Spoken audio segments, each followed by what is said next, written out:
সালের অক্টোবর থেকে শুরু হওয়া ইসরায়েলি আগ্রাসনে অন্তত 2800 জনের ঘটনা নথিভুক্ত করার কথা জানিয়েছে গাজার সিভিল ডিফেন্স টিম।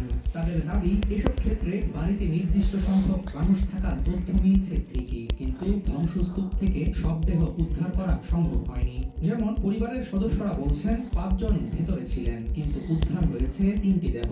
দীর্ঘ অনুসন্ধানের পর দেয়ালে রক্তের চিহ্ন বা ছোট চামড়ার টুকরো পাওয়া গেলে তাদেরকে তালিকাভুক্ত করা হচ্ছে বাষ্পীভূত হিসেবে। গাজায় বিশেষ ধরনের তাপীয় ও থার্মোবারিক অস্ত্র ব্যবহার করেছে ইসরায়েল। বিস্ফোরণের সময় এসব অস্ত্র অত্যন্ত উচ্চতাপ তৈরি করে। আমেরিকার বানানো অনেক বোমায় ব্যবহৃত ট্রাইটোনাল নামের বিস্ফোরক থেকে উৎপন্ন হয় ভয়াবহ উত্তাপ। আল জাজিরার প্রতিবেদনে দাবি করা হয়, তদন্তে উঠে এসেছে MK-84 hammer, blue 109 bunker buster এবং GBO-39 স্মল ডায়ামিটার বোমার নাম। অভিযোগ রয়েছে 2024 সালে আল মাওয়াসি এলাকায় ব্লু 109 ও গাজা সিটির আল তাবির স্কুলে GBO-39 ব্যবহার করে হত্যাকাণ্ড চালায় ইসরায়েল। প্রমাণ হিসেবে এসব অস্ত্রের টুকরো পাওয়ার কথা জানিয়েছে গাজার সিভিল ডিফেন্স।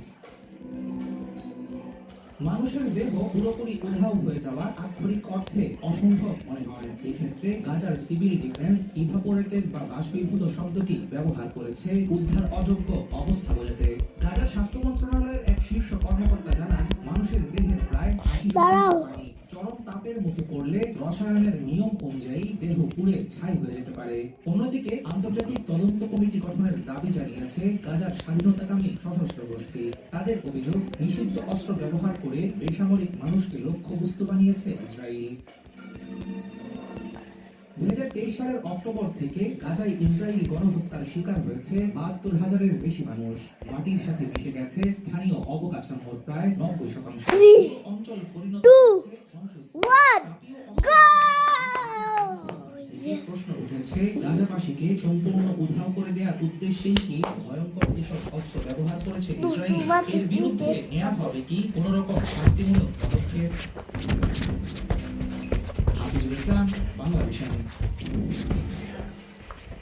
প্যারিসের রাস্তায় 5 দশকেরও বেশি সময় ধরে পত্রিকা বিক্রি করে আসা পাকিস্তানি বংশোদ্ভূত আলী আকবর পেয়েছেন ফ্রান্সের অন্যতম সর্বোচ্চ রাষ্ট্রীয় সম্মান। 74 বছর বয়সে এই সংবাদপত্র লিখতে তাকে গ্র্যান্ড অর্ডার অফ মেরিটের নাইট উপাধিতে ভূষিত করেছেন প্রেসিডেন্ট ইমানুয়েল ম্যাক্রো। 1973 সালে ফ্রান্সে এসে ক্যাফে ও বিশ্ববিদ্যালয় এলাকায় পত্রিকা বিক্রি শুরু করেন তিনি। দীর্ঘ সময় ধরে ঐতিহ্য ধরে রাখার স্বীকৃতি দিয়ে দেয়া সম্মাননা নিয়ে থাকছে মোর্শেদ আলমের ডেস্ক রিপোর্ট। কখনো দৌড়ে কখনো দ্রুত হাঁটছেন, হাতে একগুচ্ছ পত্রিকা। প্যারিসের লাতিন কোয়ার্টারের ক্যাফে থেকে ক্যাফে